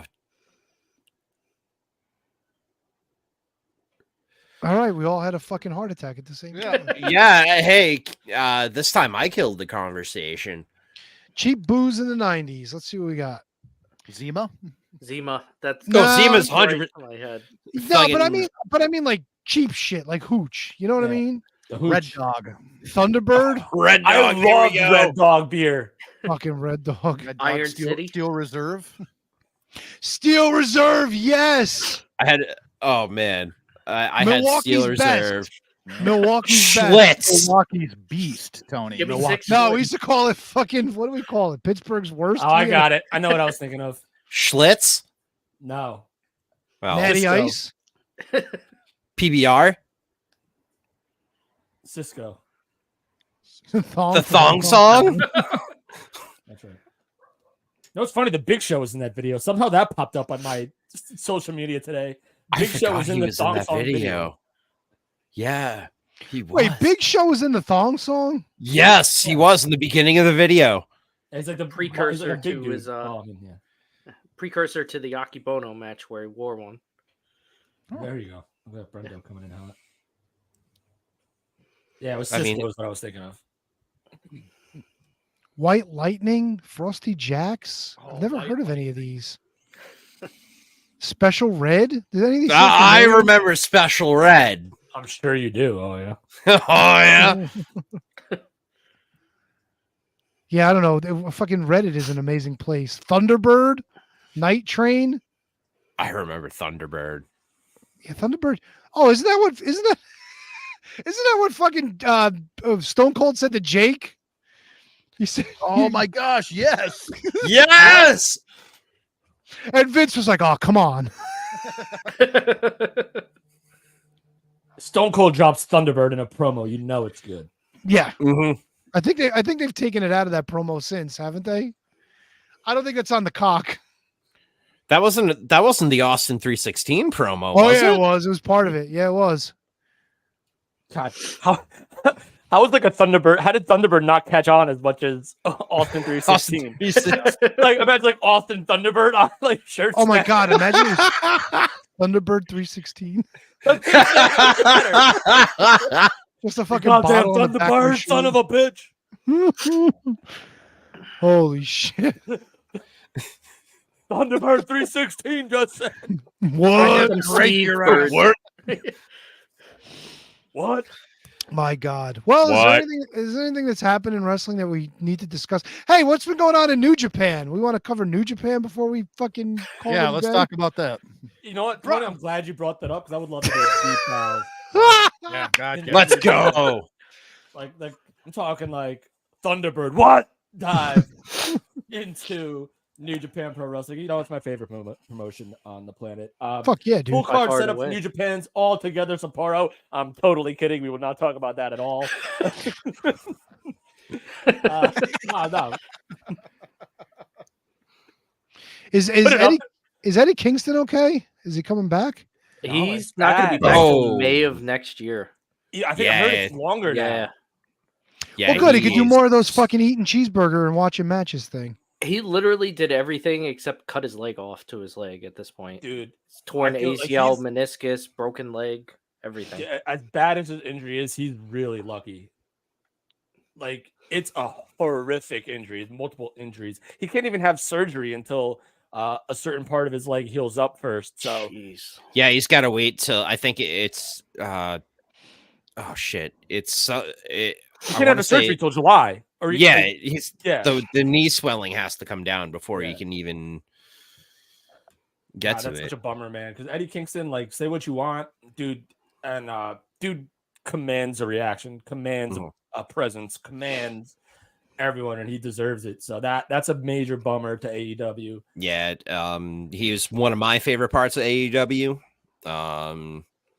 He was a lot of fun, and this one's kind of a bummer. Yeah, and if we're gonna stay on this, I guess these related topics, Kenny Omega also undergoing surgery for his diverticulitis. So it looks like where do you guys think Kenny Omega, if he does come back, where do you think he like stands in the landscape of AEW? Right now, I would say he's probably still a main event guy when he comes back. I kind of don't want him to come back, and I'll tell you why. I think he's much more entertaining doing these shoot interviews while he's playing his video games. Like the shit that he's just not afraid to talk about anybody and anything. Pretty much even telling Dave Meltzer to go fuck himself, even though it might be a work. I think it's fucking incredible. I don't even know why they brought him back if he was going to go under the knife anyway. Like they brought him back for a couple of weeks to talk shit. That, then you know it's what? like- Yeah, I think that was just. I think that was because that was in Winnipeg. Yeah, that's true. and it didn't hurt that it helped push the narrative of the Young Bucks story. Mm-hmm. And the new elite story. They are officially now the elite, kicking any like baggage to the dust, and that was Kenny Omega because he was the only one that we didn't really know where he stood. It was kind of like, what was it? It was like when like the NWO Wolfpack and the elite formed. Conan was a babyface. We didn't know was Conan still with these guys. We don't know yet, but nope, they beat the shit out of him and kicked him out.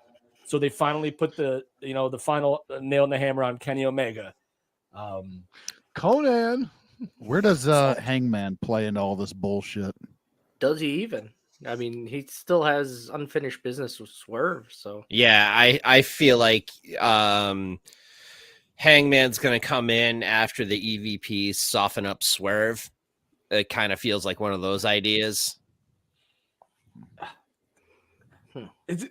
AEW and is such a weird place right now, but it's such a weird place in a good way. Like I feel like their shows have been so much stronger lately that it's a wonder to watch, and it just goes to show you how quickly, just as like 3 weeks ago we were talking about how there's no stories, there's nothing.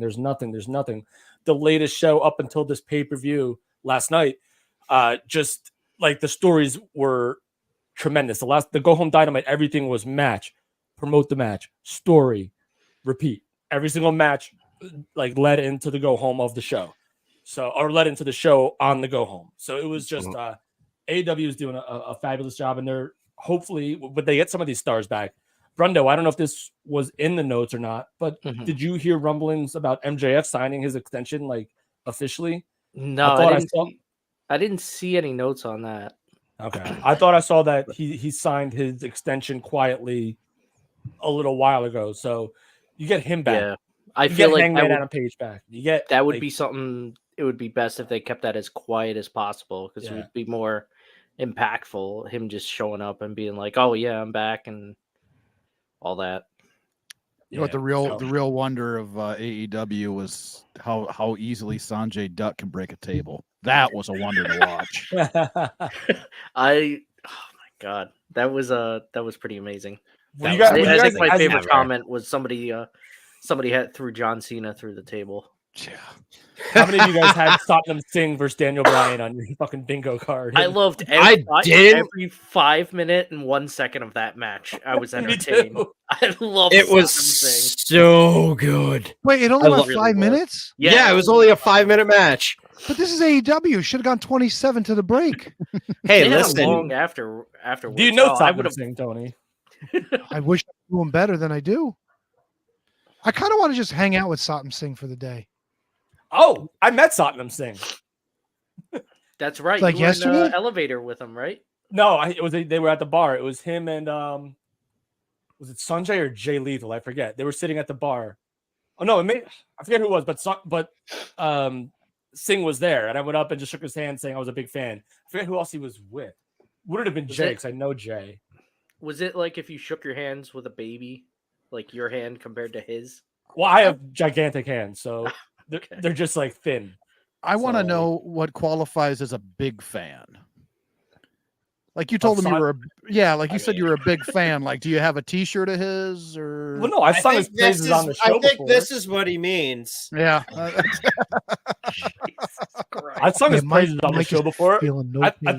think of all like the guys like the Giant Gonzalez's, the Great Khali's, the Omas's. I think Satnam Singh had the most potential and has the most potential to be. Yeah, I guess I was just looking at like what qualifies you from being a fan or a. I big love that fan stable, or- man. I love him, Okay. Jarrett, Jay, and Sanjay. Well, yep. Love You it. got to be a big That's a- fan because he's a big guy. That's why. Yeah, okay. It's the gotcha. it's the total nonstop arseholes. If he was Ronnie Garvin, he'd be a small fan, you know? Like, Okay. hey, small fan, because Ronnie Garvin's small. Small guy, small fan. Gotcha. Like, he sees Swoggle, like, yo, midget fan, what's up? Yeah. Whoa. You could say midget. Look, if Swoggle says I could say it, I'm going to say it. Did Swoggle say that you can say it? Yeah, Swoggle says it all the time. He's like, I'm a midget. I am what I am. And then he started dancing like Popeye. I can tell you this much of the little bit that I've already seen of last week, I guess at this point, Dynamite. I was okay with the intro match, the tag match. I kind of like that. I'm glad that fucking Beretta and Strong won for a change. Death Triangle coming back. Yeah. All right. That was cool. I don't know why anybody gives a shit about a fucking #1 contenders match for Chris Jericho. I think Chris Jericho needs to just fucking go away.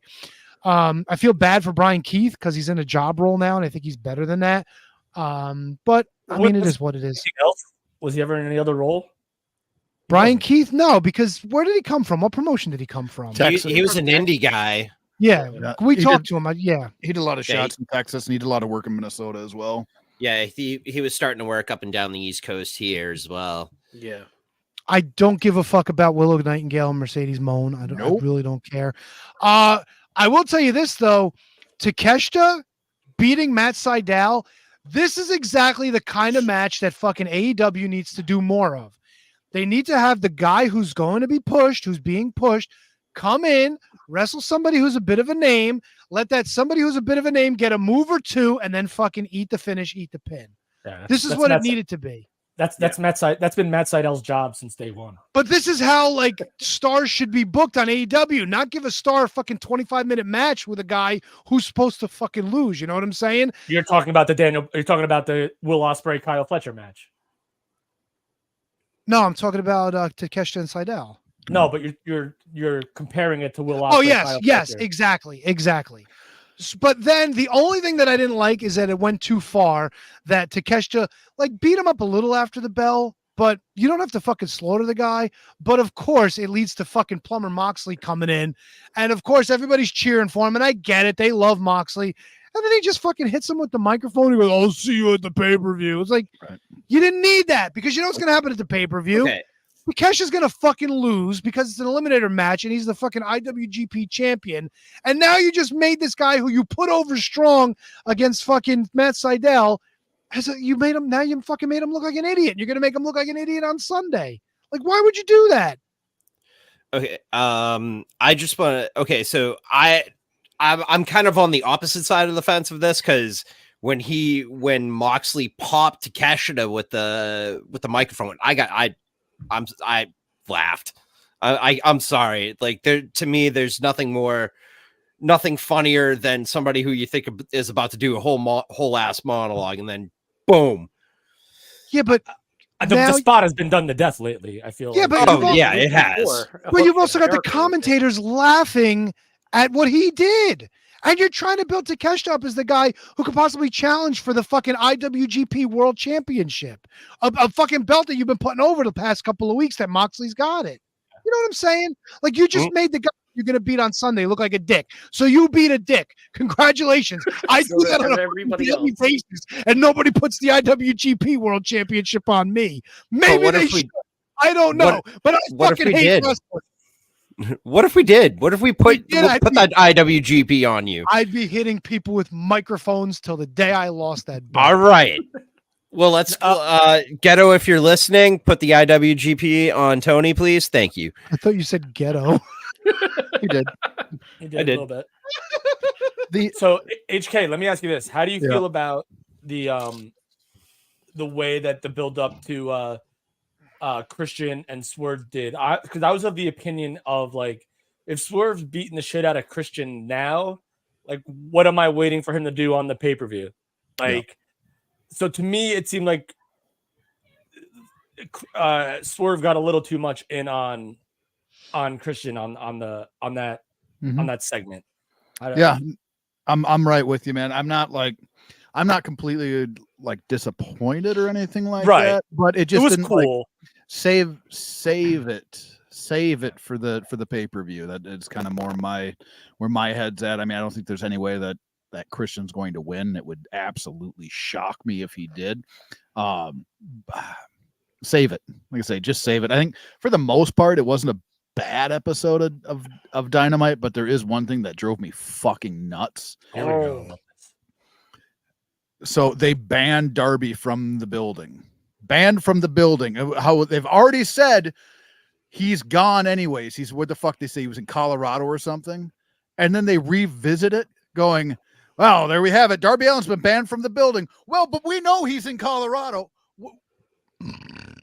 Were you doubling down that he's not going to be there? So I know he's going to fucking be there.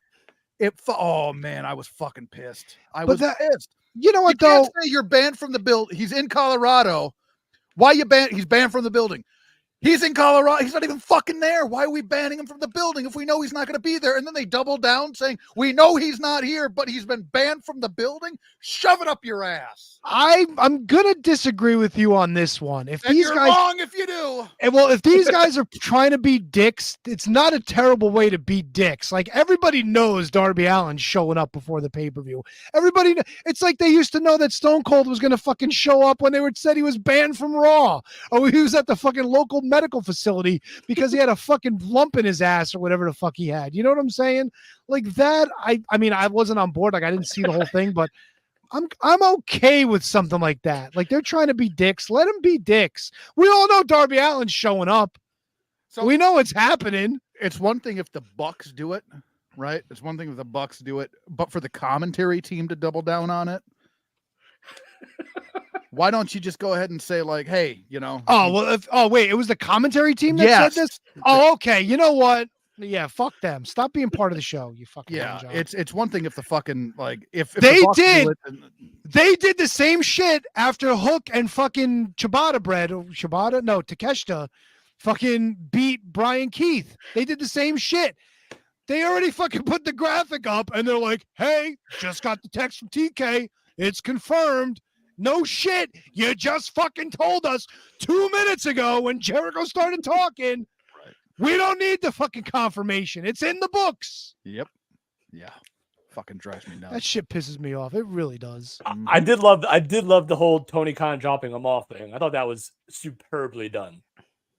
Dropping him off? What was that? when Darby Allin finally did show up at the flamethrower, it was Oh, Tony I didn't Khan see that it. gave him- Wait. Flamethrower? Yeah, that was fucking stupid too. Golly. No, but no, it was awesome. Don't just stop God it. like damn it. it. No, Yeah. fuck that.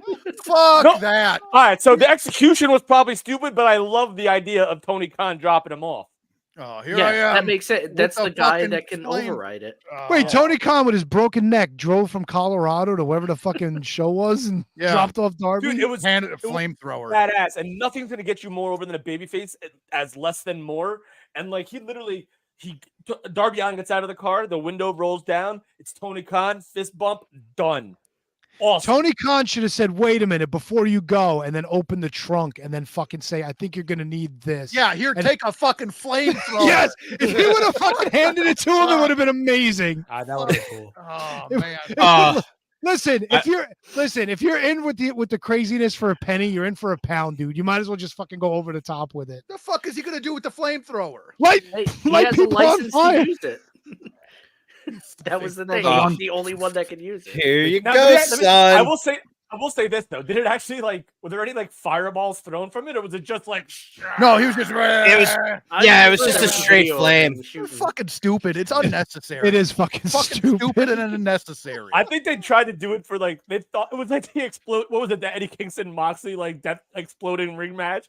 They thought it was gonna be a good idea. Then when it happened, it was just like womp womp. Yeah. I think in Greatest their head match it of all worked time. better. What's that? Greatest match of all time. All right, Mike Peterson, we're done here. Holy shit! Anything else we need to know about AEW? I mean, I guess. I got one for you. Oh boy, here we Your go. favorite thing. There is a tournament coming up. Oh, the Hearts are coming back. No, Yeah, the Owen Hart tournament is coming back in I great. believe June, July. Who's your early picks for this thing? Who doesn't have a belt that needs a belt? Me. Maybe Kyle O'Reilly. He'd probably Yeah, be a that's a good good pick. one. That's a good one. Probably what it's going to be. Yeah. Then maybe Deanna on the women's side. Nope. Who you got, HK? Oh boy. So I'm gonna throw one out there, and I don't think she's even signed to the company yet. Lady Frost. No, Yes. never. Yes. Not for the Owen Hart tournament. That ain't Yes. never happening. Or is Britt coming back? If Britt's coming back, they'll probably saddle her. With She's it been again. training. No, because she already won the thing, didn't she? No, that's what I'm Yeah, saying. she They'll was probably the throw it on original her winner. again. Yeah. Just throw it on her. Yeah, throw it on her. What the fuck? Why not? She's already got one Owen Hart title. Might as well Maybe get a returning Owen Jamie Hart Hayter? title. I don't know if Jamie Hayter's ever coming back, dude. It's been a long ass time. Yeah, it has. Current roster, I don't hate Deanna Purrazzo. Nah. Don't see it. Maybe- sign Broski, strap the belt on him. Maybe Wait a Ser- second. There we maybe Serena- go. Maybe Serena Deeb. Didn't they Thunder just Rosa. didn't they bring in Brick from the NWA? Yep. That That- supposedly, yes, yes. that they- would be Neil. that- All right, that I'm would on be board the with one. that. Yeah. How about what about Wardlow? Why not put a belt on him and try Oh to get no, the Wardlow experiment's done. I don't even give a fuck about Wardlow. I really don't. I could see him doing it though, but Maybe Roderick Strong. nah, he's already got a belt though. Well, He you don't might know. lose Oh, it yeah. tomorrow. Yeah, you could- we don't know. Whatever. I don't see Roddy. Fuck Roddy. Maybe Cole does. Tony. Samoa Cole Joe, already won it maybe? too, didn't he? What if Tony Khan wins the tournament? He should. He deserves it. He just fucking hires somebody to beat up the other guy, and then he just fucking pins him, and What about him? Is he back? Is he ready to come back yet? fuck that guy too. Ah, fuck. Fucking Adam Page. Cowboy. I'd rather see Ethan Page win it than Adam Page. Yep. Maybe, I don't know. I mean, since Cash could be gone a while, maybe Dax. No, he's not. What happened to Cash? No, Oh, they he's dropped not? No, They dropped did. him. No, charges were dropped. Yeah, Oh shit. Nice. he's good. What about you just had it. I just lost it. Oh, it's Satnam gonna be Jungle Singh? Boy. Yes, No. all in. Oh God, Jungle Boy. It's gonna be Jungle Boy. He might. It might, These yeah. fuckwads might be stupid enough to do it. Yeah, let's go, Jungle. No. Jungle Jack Perry, my God. Oh, She's not gonna be a boy forever. Goddamn. the fuck are we doing? What are we doing? What are we doing? My gosh. You know what I think we're doing? What are we doing? I think we're closing the show. Yeah, I think we are. We're not doing my 3 favorite words. We do have on the road to 700. I think we do have 2 from the vault episodes coming out here this week. Yeah. So if you've been paying attention, we dropped an old ass interview that Matt and I did with the Cheeseburger King himself, at the time Chikara Grand Champion Eddie Kingston, who was in the midst of a feud with I believe maybe it was the Ring of Honor champion at the time too, Kevin Steen. 2012, yeah, either champion or about to be. I think he was champ. And that was great because they had I remember going to their Cibernetico tournament where it was Chikara against Ring of Honor, which was fucking awesome. Wow. That's awesome. It was great stuff. It was the only time I was ever at a Chikara show, and it was cool. It was cool. You even got some white Kevin Knight talk on there. Oh, do we? I didn't finish listening to it. It's weird. It's weird listening to myself back then. I sounded like a chain smoker for some reason, and I don't know why. I liked it. I didn't notice that. I liked the interview. I listened to it yesterday. It was it was great. Really it was great. Yeah. Eddie was cool to talk to. We did a lot of inside baseball, New York sports talk. Yeah. Which was cool because Eddie's a New York sports guy. Yeah. He's from Yonkers. And yeah, I don't know who's coming up this week actually, but Matt's been pulling some good ones. Oh yeah, from the archive. So yeah, check those out. Make sure you like, rate, review, subscribe, and whatever. The YouTube, man. Subscribe to the YouTube, please. Fuck yeah, subscribe to YouTube. Comment.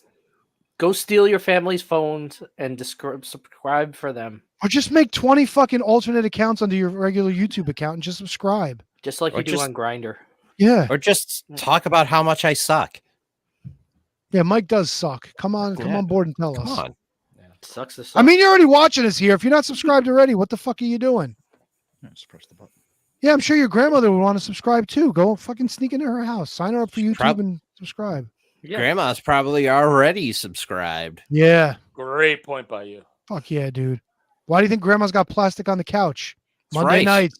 She tunes in. Oh no. I thought it was for another reason entirely, but that's just Yeah, I think you guys are more on the same page than you think. When you hear your grandmother saying, "Back here if you need me," you know what she's doing back there. Woo-wee! Fuck yeah, dude. Looking like KJG in the open. Grandma's You got that grandma twerk. My goodness. Anybody else got anything that they want to say before we pull this Yeah. June 12th, all right? It's a Wednesday. happy birthday? It's my birthday, legit. yeah. My shoot birthday, legit birthday. I'm gonna be doing comedy again. That's right. Rare appearance, doing stand-up comedy Megomedy. Fuck yeah. In Fairfield, New Jersey on Route 46, Kujina Calandras. Fuck yeah. Bringing out some bangers, some big time people. It's gonna be a lot of fun. Come out, it's free. Get yourself a good meal and watch some stand-up comedy, and it's gonna be a good time. So just throwing that out there right now, because we're only about like 2.5 weeks away from the old birthday celebration. So Fuck yeah, Hey. dude. so come on out, June 12th. We want to thank everybody for tuning in each and every week, whether you've been here for one episode or all 700 or all whatever's not yet at 691. 700. There you go. Thank you. Jesus Christ. All right, now I'm starting to call Kevin's. There you go. Want to thank Main Event Mike. Want to thank Brunden for joining us today on this journey. And we hope that you guys will join us next week as KJG's backing that ass up. Good Backing Lord. that ass right on my head. You need a thick No ass, wallet. dude. I have no ass. I have negative ass. You heard of -1? I'm negative ass. Old fucking slalom fucking Perry Saturn over there. Where's my Captain Lou when you need him? Hey, Mega Man Mike over there too. All right, I'm fucking pressing the button. We're getting the fuck out of here. Fuck this Oh, nonsense. Henry Godwin. This has been a production of the Shining Wizards Network. Your executive producers are Manny Kratzo and Main Event Mike Peterson. Our producers are Kate Hensler, Matt Garifo, Hi Fi, Tom, Ryan Schlong, Brendan Haney, Al Day, Kathy Hummer, William Mercier Jr., Michael Hammond, David Henry Bauer III, and Keith Parker. For everything Shining Wizards, visit shiningwizards.com. And don't forget to listen to all the great shows of the Shining Wizards Network. Happy Memorial Day!